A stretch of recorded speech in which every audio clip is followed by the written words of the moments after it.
Mr. Darko Beats.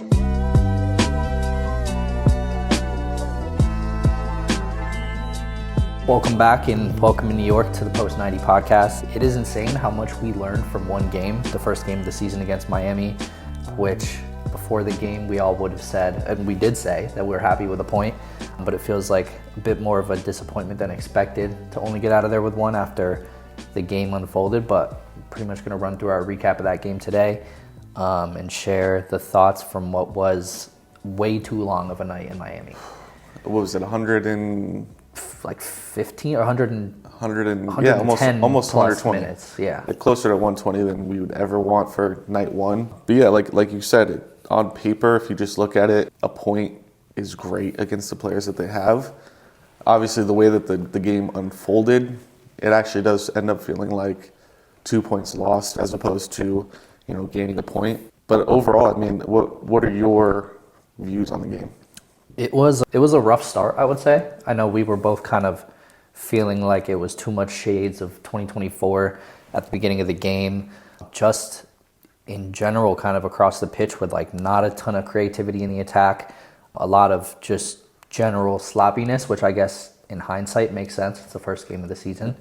But like constantly losing possession, and then for a long time what this club is about is holding possession, and we just weren't able to do that for like the first 20 or 30 minutes. And honestly, if it wasn't for Freese, standing on his head on one or two attempts, that game could have gotten out of hand beyond just the 1-0 pretty fast. But I guess we were able to weather the storm, and like by the end of it or the middle of it, we started to look a lot more better, and kind of Pascal's identity shone through too, as like the players kind of found themselves more comfortable out there.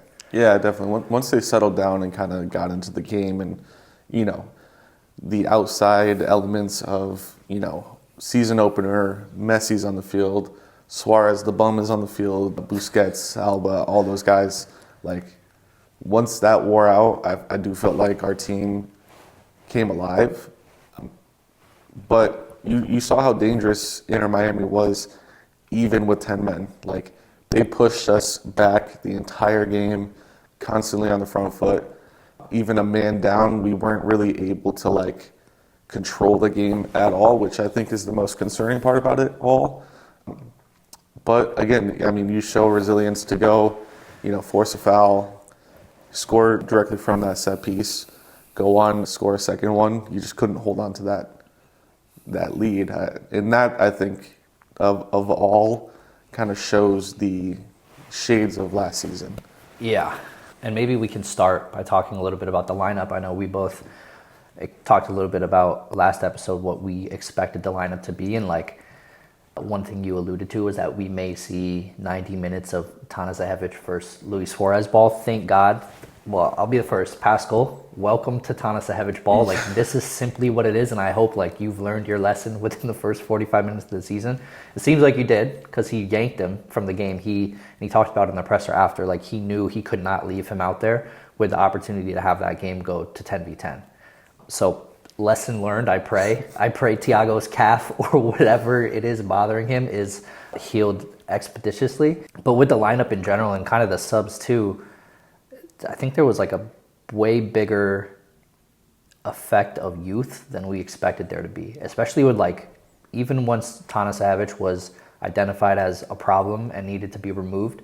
I think we thought we would force the Pereira issue earlier, but he fully leaned on Jonathan Shore, which is potentially one of the biggest subs or most interesting subs that we've ever seen from our club, I think. Yeah, that's a 16, 17-year-old kid. Very young. And Pascal talked about liking him in the presser, but in the past, whenever we've heard stuff in pressers, it hasn't really materialized into things immediately. And this kid gets thrust into his MLS debut at a very young age. Versus, the stars of the show. Yeah. It is very interesting. And, when we get on the mics and we talk about this manager really likes to focus on youth, and, our youth has a great shot at playing this season. That's great in theory, but you don't actually think that you're going to get a kid starting week one getting plugged into a game, very valuable minutes, because at that point you're looking at closing out the game against some of the best players and one of the best teams in MLS, period.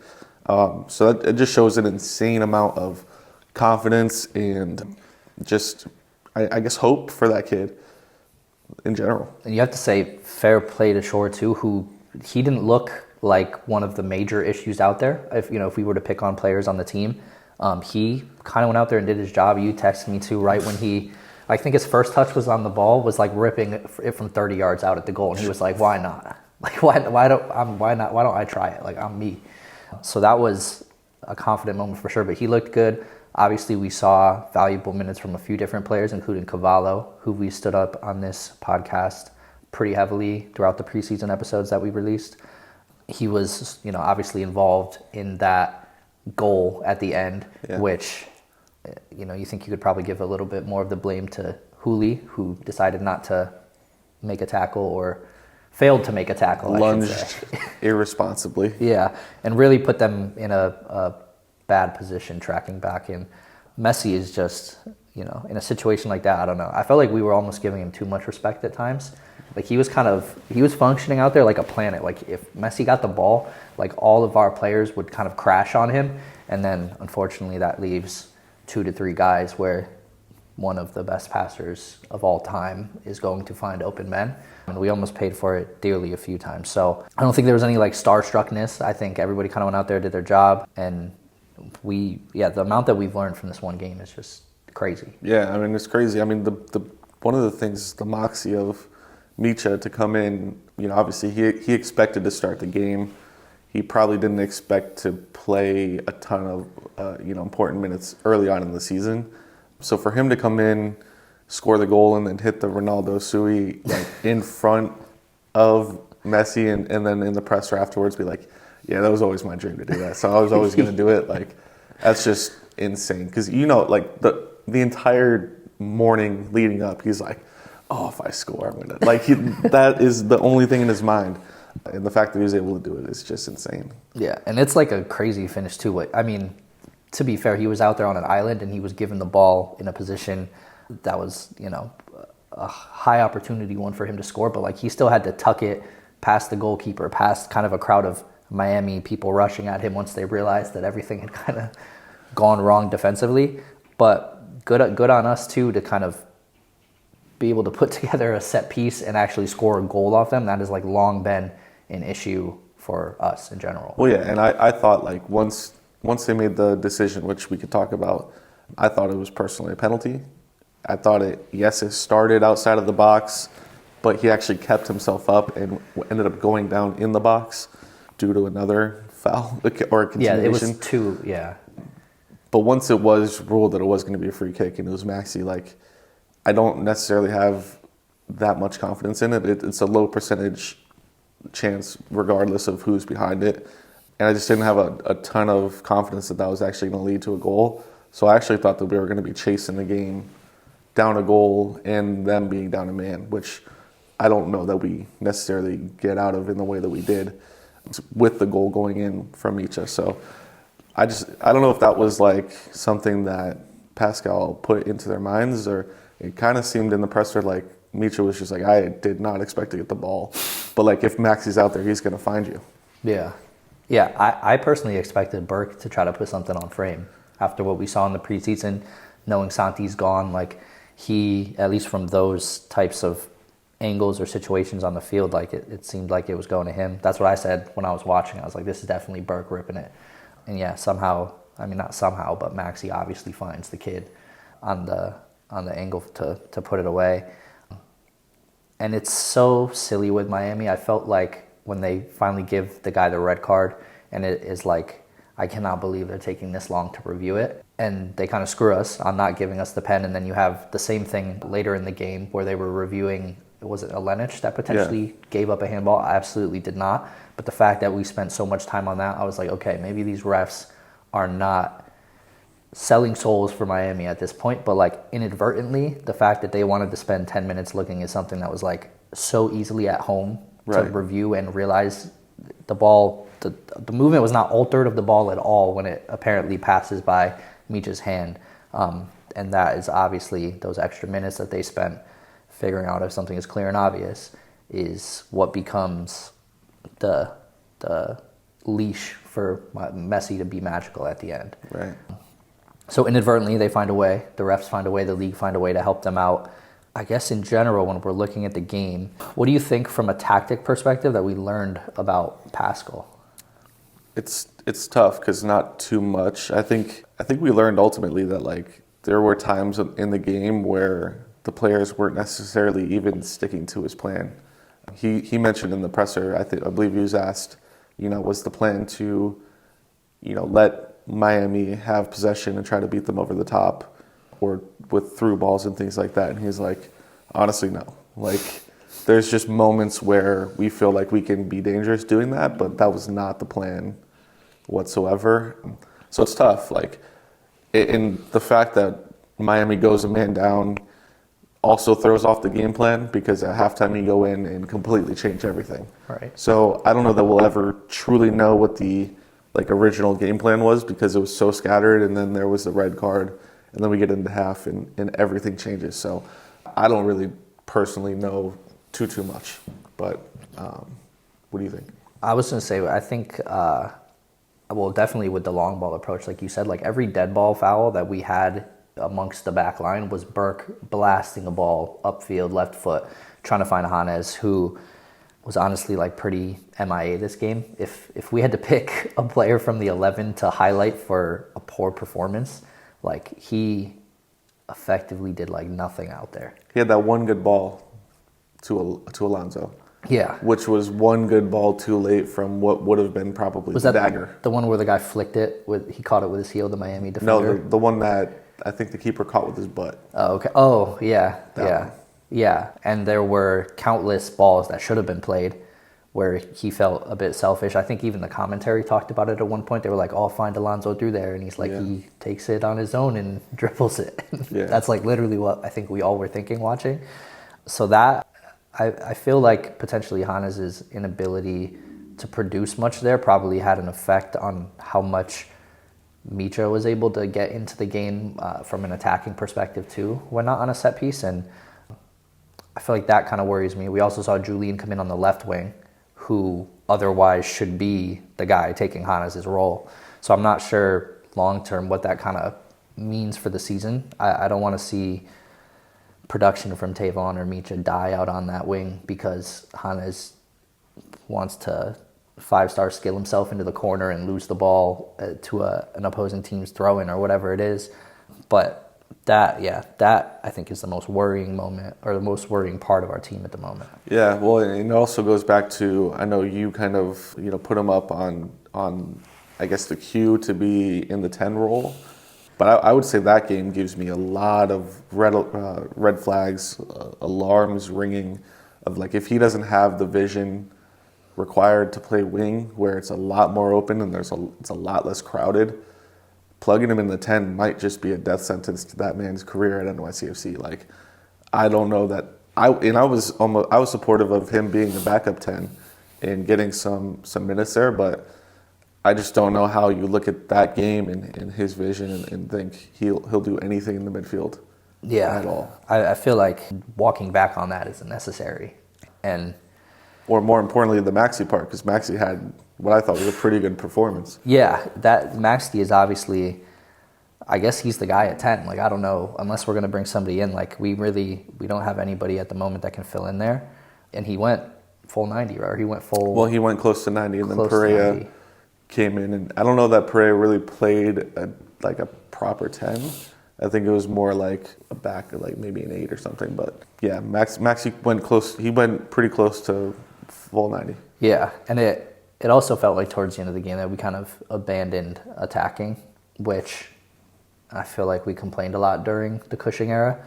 But I think we were just trying to find a way to muster the 3 points at the end of the game. But there were definitely a ton of moments where we had 11 guys behind the ball, and Baki even was in at a point, and he wasn't really kind of overextending himself, trying to make something happen with the back line.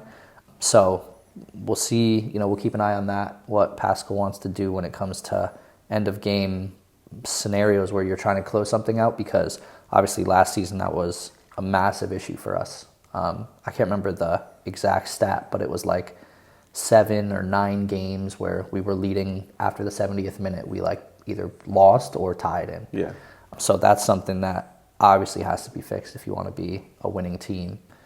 I feel like, in general, another interesting was once Maxi got taken off, Keaton got the armband out of everybody on the field. Interesting. I didn't even notice that. Which we talked about on Blue City Radio, and I personally said I felt like that wasn't potentially a role that he was ready for. But, that's probably out of a personnel reason. Like, Thiago's not on the field, Maxi's not on the field. I feel like maybe you go Freese there, but potentially you want the guy with that new MLS rule, like only the captain is allowed to talk to the ref. And although it doesn't seem like it's enforced in any way because the ref got mobbed like 30 times. And Suarez is not the captain, so I don't know why he got as much lip service with the ref as he got. I'm just surprised that it's Monday afternoon at this point, and Messi hasn't received suspension at all. Suarez just able to be a scumbag as he is freely. I don't understand. If there's any Suarez fans out there, genuinely, like, where are your morals? Like, the dude's racist. He's violent in games. Yeah. He's the biggest. I don't know. He gets under my skin severely. I probably like 6 episodes at this point of me talking about the dude, but at least I just don't I don't understand how he's able to even be a guy in any league. I don't know. They're talking about him and Messi are going to have a MLS franchise after they both retire. I don't know. Quickest way to get me to hate a team. I guess he's just an investor because he can't be any kind of management or corporate or role in general around being professional. It's crazy. That one scene when he was screaming like in Maxi's face, like full-blooded screaming as loud as a human can in Maxi's face is just so wild. Maxi obviously is the kindest person, the coolest dude ever. I don't know what he just... And also half Suarez's size, like literally half the size of the man. Yeah. And then I don't know, like the whole Messi thing, that to me, I feel like has always been shown in his career that he's a crybaby when he loses or the results or decisions don't go exactly his way. He'll sit there and cry the entire time.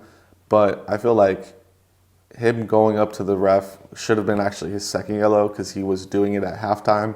He was doing it throughout the game. Then he goes and does it after the game, after being told repeatedly to get out of the ref's face. Yeah. And then directly after receiving yellow, he goes to Medi, grabs him by the neck, clearly gives him like a pinch and is basically telling him like, let's go settle this shit in the locker room. Like, at what point do we stop pretending that Messi is like this golden child? Like, yes, he's great at soccer, but also I think his attitude and all that stuff should be addressed as well. Yeah. Because if that was Ronaldo, it has to be said that like completely murdered online right now. Yeah. I feel like it has kind of flown under the radar. I mean, I feel like Messi is the GOAT, right? And I am very familiar with like his game and what he's done throughout his career. But I feel like the personality side, like I haven't really noticed that until he's came to the MLS. And maybe that's a factor of me watching more games and being involved from a media perspective of like paying more attention to players outside of just their on-field performance. But I feel like that is like almost a little known fact. It may be just in America, but like I didn't realize that he kind of acted like that. I thought like he had great character and all this stuff, but like time and time again when we have these issues with Miami, like he is sort of at the center point of either antagonizing it or like being the issue himself. Yeah. Well, because he feels like he needs to be protected or something, or like, I don't know. Just that scene directly after he bitches about the cold and that game gets moved and then now our game gets moved back. Like, he took a Saturday 2:30 game from us, which like is the best time for any game. Yeah. On the weekend. From his own fans. Right, from his fans too. Yeah. You know, day games are some of the most fun games to watch. And his complaining and feeling like he's the, Cinderella of the MLS took that away. And I just think it's going to get to a point where it's super, super frustrating. And I think the brand new shine of him coming to the league is going to wear off, and people are going to start to recognize, like, yeah, dude's kind of annoying. Yeah. It was surprising. I feel like it takes it away from him a little bit. Like the legend of Messi, at least that I have in my head, or the GOAT of Messi that I have in my head, like it definitely takes away from it. Yeah. So I feel like the character of players in general is very important, especially to consider when talking about them. You think of like a David Villa from our perspective, like at this point he's been blackballed out of all club related things, and like there's a reason for that, and it's probably deserved as well. So like now I'm comparing what David Villa did to Messi crying to a ref on the field, obviously very uncomparable. But like there is a character aspect that plays into these players when you're talking about them, and kind of their how you remember them in general, and that has knocked it for sure. Yeah, and I think there's a lot of people talking about, is Inter Miami kind of a rival of ours now, considering all of like the last couple of matches, specifically with Messi, Suarez involved. I wouldn't even really say that. They've never really been that much of a threat. I mean, we seem to always get a result against them. I wouldn't necessarily call it a rivalry. I don't feel badly about Inter Miami. I feel strongly about Suarez. Yeah. Like, I don't really care about the rest of the team. I don't really think about them at all. So, yeah, I mean, it's hard when it's as one-sided historically as it's been. Right. I think they've won one game against us ever, and it was prior to this Messi era. Otherwise, I want to say we have like 8 dubs against them and like 3 or 4 ties. So it can't really be a rivalry when it's as one-sided as that. Like if they want to step up to the plate, like especially with Messi now, you would feel like those results should have improved. But for whatever reason, we find a way to step up in kind of these big marquee games and get a point out of them, whether it was San's header last year at Yankee Stadium against Messi, or just all the random stuff that came together on the night on Saturday to somehow get us out of Miami with a point. Yeah, and so I guess with that result, does it change your outlook or view or I guess expectations for the rest of the season? I don't think so, because I think we were higher than most people. I think if I had said last episode we're going to finish 10th place, I'd be like, we could maybe we will be in the playoffs. But we're already pretty optimistic on it. I think this LA game is going to be also very telling. Another very strong team, essentially like the counterpart of Miami for the Western Conference. And LAFC and it's away too. It's going to be super tough. I'm hoping we don't have any crazy things happen, like a red card early or a bunch of injuries that are impacting, so like we can learn a bit more about specifically what Pascal wants out there. I think maybe the last thing to touch on is Pascal on the touchline is electric and something that we have not seen for years. It is definitely, he's a figure there. I thought you were going to touch on it, just his use of our subs and the timing of it, his leadership from the touchline, I think is a genuine boost from, managers in the past. I don't know, I feel super confident seeing him on the sideline, and I don't know that necessarily I've always felt that way in the past. Well, the thing with the subs, like when was the last time we saw a sub at halftime to address an issue that wasn't injury related? Like he knew that the game was happening a certain way and like he needed to make a tactical change and it needed to happen immetely. Yeah. I can't remember another halftime sub. No. I don't think there was one last season. Not that I can think of, no. Not one. They would be 60 minutes or past after that. I mean, even 60 if we're lucky. Yeah, if Nick was like reading Twitter that week and he's like, oh shit, I gotta if we don't know if he was watching the show and we told him to. Yeah. But also I think having Pascal on the sideline, like actively trying to tell players what to do from there, I think that'll benefit us a lot when we're in stadium, because I think we'll have the ability to hear potentially what he's saying, which could give a lot of insight. But even just, he's like a very much hand talker, and you can see him kind of delivering tactics. Like we talked about wingers cutting in and backs underlapping, and I saw like they cut the pass at one moment and he's like going like this. He's like yelling at somebody, and it's like, okay, so he's probably telling Hannes or Ojeda that they need to cut in underneath with the ball, and like that speaks to what. No clue what's happening outside. We'll just give that one a pause. I mean, is that's got to be like the water heater shutting down, blowing up? Hopefully, hopefully it just kills it. It's good to know it works, though. I guess. I guess. I don't know if that's good to know, but just seeing having those little moments of Pascal and like even him talking with the players on the sideline during like a water break or whatever, like trying to give instruction. Maybe we need to get like a lip reader, like that guy, the John boy that does all the Yankee stuff. Like we need to get a guy like that in the NYCFC community. Soccer stuff before. Like he's not a stranger to soccer. I think he's intrigued in learning more.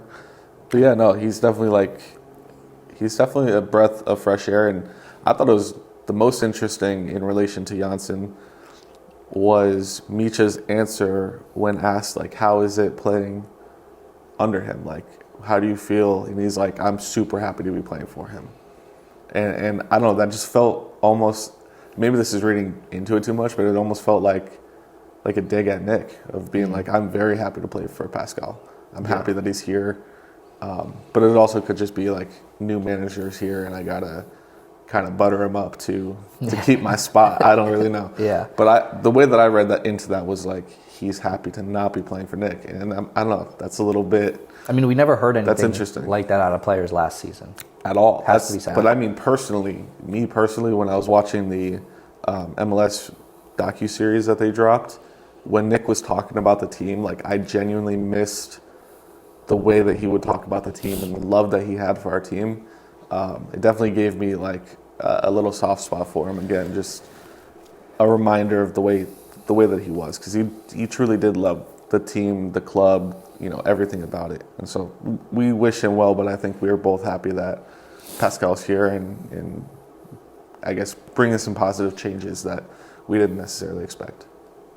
Yeah, Pascal seems like a positive step forward, a positive movement forward, kind of building on what we had before, I guess Nick, looking back on it, felt a bit more of like a caretaker, like you see when managers leave mid-season and teams aren't ready to commit to somebody, so they elevate somebody else, and unfortunately for whatever reason the caretaker role extended beyond. I don't know exactly what the reason was for that, but you're right, the passion, and he's like I think a fan at heart, genuinely. Like he loves the club, and he says that as much. That was essentially the point of what he was saying. Like, if I ever lost the locker room, I would quit because I wouldn't want to put the club in that poor of a position, knowing that a manager was not fit for a role. And so being a fan and wishing the best for the club is essentially what that boiled down to. But you're right. There's always a soft spot for Nick. You think after we won the cup, him singing that song with all the supporters in Portland, that's an all-time moment. Right. Or him grabbing beers with fans after games and stuff like that. Or posting, I don't even think it was the Derby. It was like the Red Bulls lost some random regular season game, and he put something on his story on Instagram and deleted it after the fact, but talking shit about them. Yeah. No, he was truly a unique character, and I think he'll go down as one of the coolest managers of all time for us. Yeah. Definitely one to remember. Our history. I just love, as time passes on, how the club history begins to grow, and being there kind of at the ground floor and having all of these things to look back on and be like, wasn't that such a wild time? Yeah. Well, it's just the fact that even our not so recent history is Patrick Vieira being our manager. Mm-hmm. That seems so dystopian. Or I guess Utah. Pirlo, Villa, and just I think somebody posted the screenshot of our team sheet from back then, where it's Chenot, Collins, Pirlo, Villa, just wild times. Could you imagine if back then Collins and Chenot were the ones that we knew that won us the chip? We would have had probably 2 or 3 opportunities to win a ring. Yeah. It's wild. It's crazy. I saw that image too, and I think somebody zoomed in on Pirlo, Lampard, and Villa, and I was just in my brain, how did we not win a cup? We had probably one of the best Spanish, English, and Italian players of all time, of history, on our team. With Sean John. But they were kind of on American vacation. Yeah, I guess some so. more than others. Some were just here to sell wine, and others were here to score a goal. So yeah, I mean, it's great to be back in the throes of another season.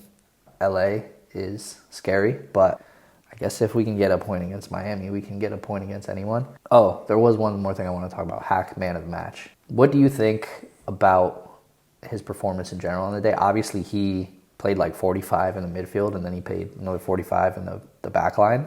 What do you think? At defense, it was a night and day difference from when he was in the midfield. I think, maybe that was a little bit of him being rattled by the situation.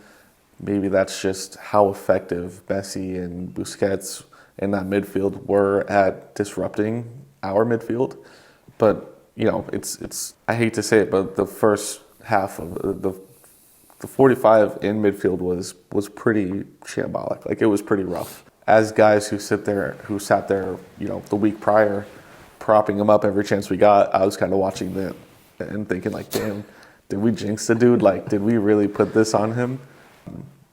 But once he got to defense, he was able to kind of have, his role, defend, play balls. Like, he really started to shine in that role. Obviously the goal, I think, ends up coming from his side. That equalizes it. But you can't really, it was a team effort and a team, lapse there, so you can't really put too much on him there. I thought he played well at defense. I thought midfield, it was very, very shaky. And it probably takes a run of games with a lesser opponent for him to kind of really get comfortable in that spot. But I'm not sure that Pascal's going to be too patient with it. What do you think, knowing that, the outlook is for the rest of the season for him? Like, how many minutes do we think he's going to get? What roles do we think that's going to be at? Like, does he still have a starting role against LAFC? Probably just based on fitness, and that's kind of up to him to take that opportunity and run with it, or kind of let his mental or the overall situation kind of get to him. But I do think he starts against LAFC. The problem is it's not going to be in defense because Thiago's going to be back. Burke seemingly healthy at this point. So if he's hoping and keeping his fingers crossed that a defensive spot's going to be open, it's going to be tough. It's going to take, knock on wood, an injury to get him in there. And so he really has to go LAFC and have like a sound 60 minutes at least. Yeah. To continue with, being in good favor. Yeah. Do you think Shore at any point becomes a starting player? I think he's knocking on that door. Disrupt that role? Yeah, no, 100%. Can he take that role, I guess, from Hack would be the question? And the fact that you have Maxi at the 10 and the ability to, seemingly play without Maxi or a 10, altogether, Johnny is going to be right up there, which is, I think, a good thing to have for Hack because, not that he was like given a starting role, but even if this is the first season that he's starting a ton of games, he has to have somebody directly behind him to keep him going. Any player would need that. So Johnny's right behind him, and to be honest, I'm not upset with what I see from Johnny. So at this point, it's kind of like best man wins, and I just want the best players out there. Yeah, it's wild that Johnny was able to step in and do what he did on the night for as long as he did, and he seemingly settled in immediately. I can't think of a moment where I was like, this is on Johnny's head. Or there was one or two moments where it was shaky in possession towards the end, but I just think that they were trying to do anything possible to get out there with get out of there with the 3 points. Yeah, I think maybe we put it in the universe. I texted you, but we should try to get, I think, Hack, Cavallo, and Johnny on the show. That would be this season. Those feel like three key pieces. Johnny and Hack certainly this season, but between the three of them, long term, future state for NYCFC, those three are major guys. They could be, the big three going forward. Yeah. So that, I'm just putting it out there. The powers that be in the universe, maybe they'll make it happen. Really, Esteban, you got our it's email. Up to us to make it happen. Yeah, you're right. We'll do our best. You guys look out for things like that. I think we have a lot of fun things planned this season, similar to some stuff that we did last year, and probably even new things as the insane membranes come up with them. Yeah.